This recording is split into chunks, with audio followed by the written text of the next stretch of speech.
The tragedy of blindness has been the lot of thousands of our people in region glaucoma. A dread eye disease is prevalent. Many of its victims are prevented by poverty, isolation, or infirmity from receiving medical attention. To these people come visiting nurses, examine suspected cases, and provision is to free clinics. With this assistance, medical science has found it possible to control a disease which is a menace to young and old alike, in many cases affecting every member of a large family.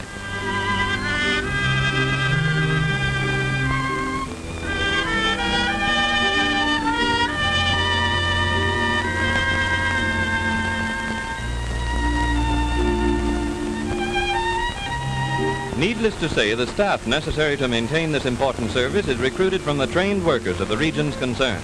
And again, useful employment is combined with an enterprise of great and immediate value to the community.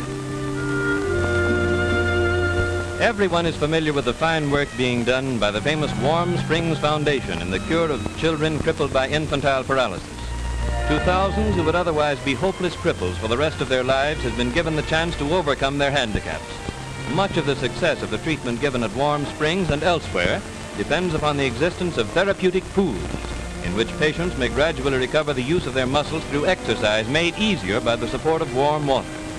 In many parts of the country, WPA labor has constructed pools such as these, and trained WPA workers make up the staffs which assist in the medical treatment.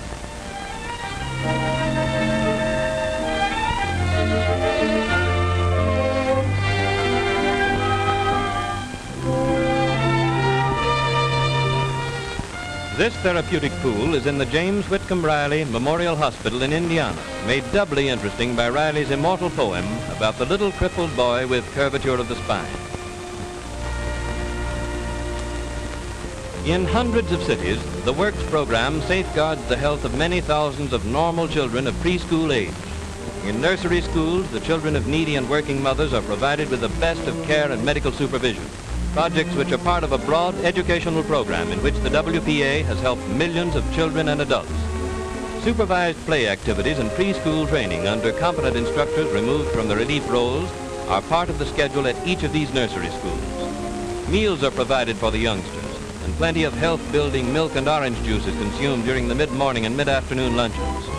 The food is prepared under the supervision of dietitians, and at all times a careful check of the health and development of the children is maintained.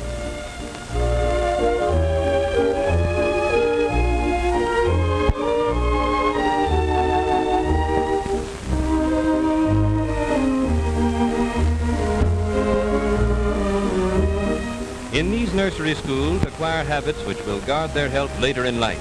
Here is a work which lays the foundation for a new generation of good citizens. Another part of the Works program enters the field of adult education, and this subject embraces a number of widely varied projects. Some of the most interesting of the WPA projects in adult education are the classes in which hundreds of thousands of foreign-born people learn the language and customs of their adopted country.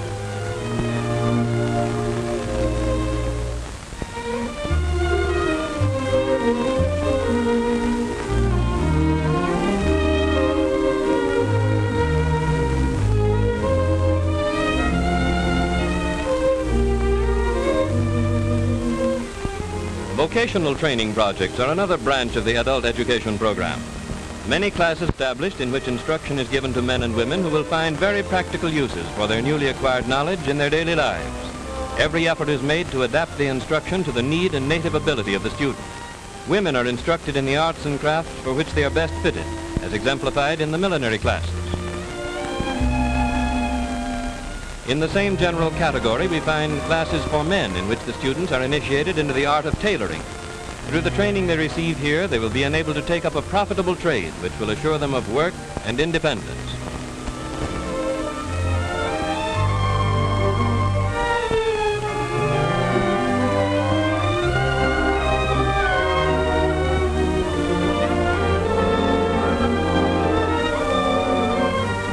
A project which combines rehabilitation and education is found in the many household training classes operated by the WPA.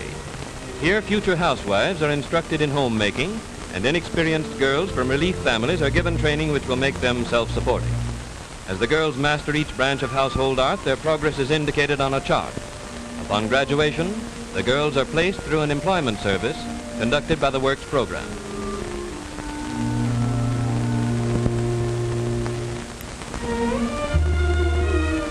To the young people of the nation, eager in their quest of knowledge, the Works program, in cooperation with the National Youth Administration, offers part-time employment to enable them to continue their education.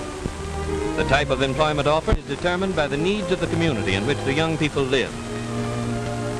In fruit-growing districts, canning units have been set up in which girls can and preserve fruit for local householders. Part of the product is distributed to families on relief.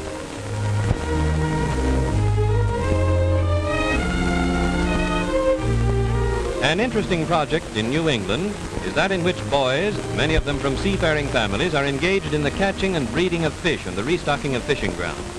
As they cast their nets into the sea, the action symbolizes their search for education, security, the simple riches of life. And toward this objective, the normal heritage of every young American, the Works program offers them a helping hand.